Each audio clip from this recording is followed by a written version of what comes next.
Ang Agosto daw ay buwan ng kasaysayan. Pero sa amin, parang wala lang naman. Kasi puro datos lang at boring na kwentuhan. Kaya para saan pa ang kabuluhan? Isang araw, kaming magkakaibigan ay may birong na pag-isipan. Mga lumang damit sa baul ay sinuot ng walang pag-aalinlangan. Nagpo-pose sa harap ng salamin, sabay tawanan nang bigla. Tila ibang lugar ang aming napasukan. Bakit tila kami ay napadpad sa lugar na di kilala? Ang mga bahay, kalye, tindahan, simbahan ay tahimik, tila may kakaiba. Nang biglang, pumukaw sa amin isang bahay na kulay pula. May watawat sa gilid ng bahay na para bang kumakaway. Lumapit kami kahit nagtataka pagkat may lihim itong nais ipakita.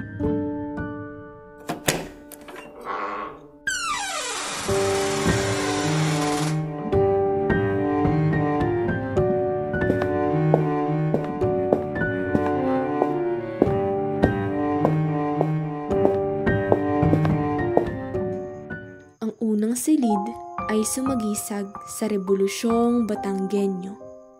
Nalaman naming ang Batangas noon ay pook ng rebelyo. Nahuli man si Aguinaldo o gumamit ng dahas ang mga Amerikano noong Agosto 30, 1876 ay lumaban ang Rebolusyong Pilipino. Si Aling Gliceria Madrina General tumulong ng lubos. Si Nicolas Gonzales, isang koronel, di umatras o umupos. Si Felipe Agoncillo, abogadot para sa bayan. Si Marcela Agoncillo, tinahi ang watawat ng kalayaan. Si Ananias ay pinuno na di nagpatalo. At si Sixto Lopez na itinaguyod ang kapayapaan at respeto. Apolinario Mabini, dakilang lumpo, utak ng rebolusyon. Si Miguel Malvar, general sa bawat aksyon. Si Juan Cailes, mahusay na pinuno. At si Clemencia Lopez, para sa boses ng Pilipino. Bawat sulok pala ng ating lalawigan, mga bayani nariyan, nooy lumaban sa kalayaan at ngayoy nagpamana ng ating kinabukasan. Isa pang silid ang aming nabuksan at pumukaw sa aking atensyon ang painting na ito. Sa laraway aking pinagmasdan ang mga magsasakang nakayuko. Huni ng hangin, damoy sumasayaw.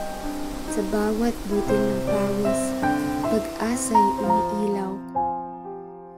Sa kabilang dako ay aking natanaw, mga sombrero at baston na ginamit noong araw. Gayon din sumalubong ang anyo ng makisig na lalaki. At siya ay nagngangalang Leon Apasible. Ngunit, sino nga ba siya? Si Leon Apasible ang may-ari ng bahay na aming napuntahan. Kasama ang kapatid na si Galicano, parehong anak ng balayan. Sa UST nagtapos, naging alagad ng batas. Sa abogasyat puso, bahay niya'y naging himpilan. Patunay ang mga dokumentong itinanghal sa museo ng tapang at galing di maluluma ng anumang siglo. Ito ay hindi lang basta tahanan kundi tagpuan ng iba't ibang bayani kasama si Dr. Jose Rizal. Plano sa rebolusyon, ito ang nagsilbing kanlungan. Sila ay lumaban para sa sambayanan. Nilibot na namin ang unang palapag. Ngunit ano itong sa amin tumambad? Isang hagdang tila ng hihikayat, kung kaya't kami dumiretso'y patuloy na umakyat. Sa bawat hakbang, kahoy ay lumangit-ngit. Tila may inaantay na oras ng pagsapit. Pagpasok namin, bungad agad ay sala. Dito nagumpisa ang kwento ng pamilya. Siguro'y dito sila nagtipon sa mga mesa. Kasama sina Marcelo, Rizal at iba pang nagbibigay pag-asa. Ang mga baston sa tabi ay iniwan at pagkaupo nagpulong ang sambayanan. Dito binuo ang revolusyonaryong makabayan at bawat usapay naghangad ng kalayaan. Pumukaw sa akin ang larawan ng magandang babae. Mayuming ngiti, kasuotan siya pala ay si Corazon Apacible. Apo siya ni Leon at Matilde, silang mag-asawa sa larawan na katakas. Nanatiling magkatabi, pagsasamay wagas. Doon sa dingding, pagmamahal ay di kukupas. Ako'y namangha, grabe yung higanting kabibe. Ngunit nakakapagtaka, anong silbi nito?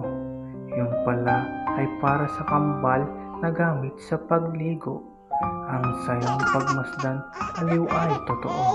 Ngunit isang buhay maagang nawala. Alaalang iniwan sa puso'y nagbabadya. Sa kabila nito'y may kwento din ng saya. Saksi dito ang piano na pinatugtog nila. Bawat nota, hatid ay indak at ligaya.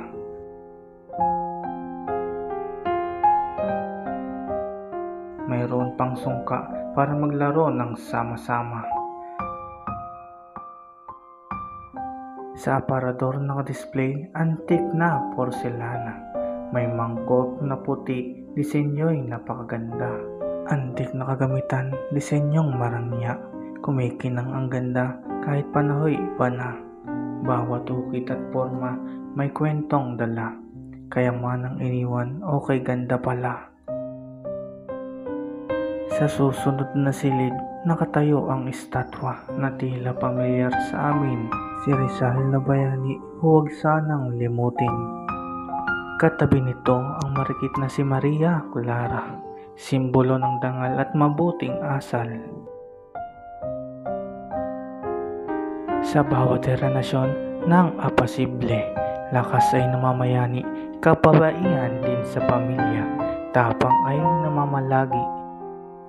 Gaya na lang ni Corazon, ang unang babae na sa Pocoy naging isang alkalde. May mga gamit ding iniwan at natipok, lumang wallet, pamaypay, suklay at palamuti sa buhok. Isa doon ay kay Matilde, ang ngalan na nanatiling maganda kahit naiwan. Sa kabilang banda, nasa isang kwadro ang larawan ng mag-asawa. Magkalapit ang bisig kahit panahoy lumipas na. Napatingala ako sa kanila'y may hiwaga, pagkat pag-ibig sa modernong panahon ay sadyang iba na.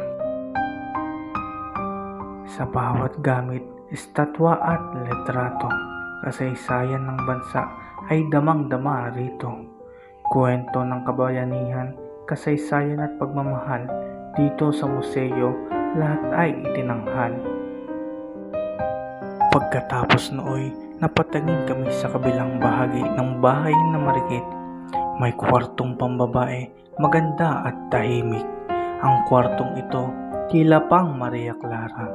Kung aesthetic sa kasalukuyan, dati ay magara ang saya. Sa sentro'y may kama, napakalinis ang ayos. Gayon din ang mga muebles na detalyadong lubos. Sino kaya sa ina o sa mga magkakapatid ang humaharap doon sa salamin? Sapagkat maging sila ay mahilig din sa self-care routine. Sa kabilang kwarto naman makikita ang pagiging simple at payapa. Walang opisyal na payag kung sino ang naroon, ngunit baka sa simoy ng paligid ang nagdaang panahon. May kama, salamin at silyang kahoy din, na tila saksi sa usapan ng pusong makabayan. Dito nag-isip ang isang Apacible ng pag-asa at laban para sa bayang libre. Hindi lamang ito mga silid ng pahinga't ginhawa, kundi pugad ng tapang at dangal ng ating bansa. Ang kwarto ng apasible, silid ng kasaysayan. Ito pala ang pamana sa ating kabataan. Matapos yon ay nagtungo kami sa hapag ng pamilya. Tahimik, ngunit may kwentong daladala. Sa hapag ng apasible, kasaysayan ay buhay. Mga gamit na iniingatan, kayamanang tunay. Mga lumang plato't basong makinang pa sa tingin. Habang hawak nila yon, kwento'y ihinain. Sa aparador na kahoy, pinggan ay nakahanay. Tila sumasalamin sa nakalipas na buhay, doon nakalagay ang mga mukhang mamahaling bagay. Gaya ng mga ceramic at pottery ng pamilyang marangya ang buhay. Kulay asul at puting paso na galing daw sa chain ng dinastiya at mula sa Venice, Italy na mga porselana. Nakuha ang atensyon ko ng isang gamit na kakaiba. Yun rin daw ay lagayan ng alak mula Florence, Italia.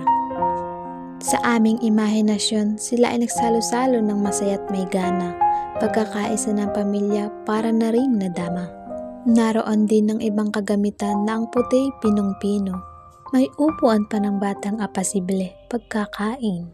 Nakakatuwang halakhak ng bata sa aming suminag din. Agahan, tanghalian, hapunan, kahit ano pang kainan. Sa pagdayo namin dito'y naging saksi kami sa pagmamahalan o hapag ng apasible, simbolo ng lahi, nagpapatunay sa dangal at pagsasalo lagi. Samantala, sa silid na payak, isang simpleng kusina ang aming natanaw. Parang nagbalik ang lasa ng nagdaang araw. Dito'y tampok ang mga tradisyonal na gamit ng sinaunang Pilipino. Nakita namin ang palayok na tila nagkukwento. Sa pamilya apasible, ano kaya ang paborito nilang pagkaing Batanggano? Sinaing, lomi, kaping barako, o dilaw na adobo? Ano man ang kanilang doon niluto, ang masasayang alaala'y di magbabago. May kalampang luma na gawa sa bato. Sigurado kami ang init ng pagmamahal ang nagbibigay apoy dito. Sa tabi may tapayan, tila ng lamig na ito. Ano kayang yaman sa nakaraan ang iningatan nito? Naroon din ang almires, di pa rin nagbabago. Tila doon pinipino ang bawat lasang purong-puro. At tulad din ng lusong, ngunit higit na malago. Doon dinidigdig ang palay hanggang bigas ay maging buo. Pagtingin sa itaas, napansin namin ang mga basket na nakasabit. Payak man at may munting punit, masasarap na pagkain dito isinabit. May kawalit sandok din na gawa sa kahoy at may mga gamit ding panggawa ng tinapay. May mga gamit pa na galing sa ibang panig ng mundo. Tila ang pamilya apasible mayaman ngang totoo.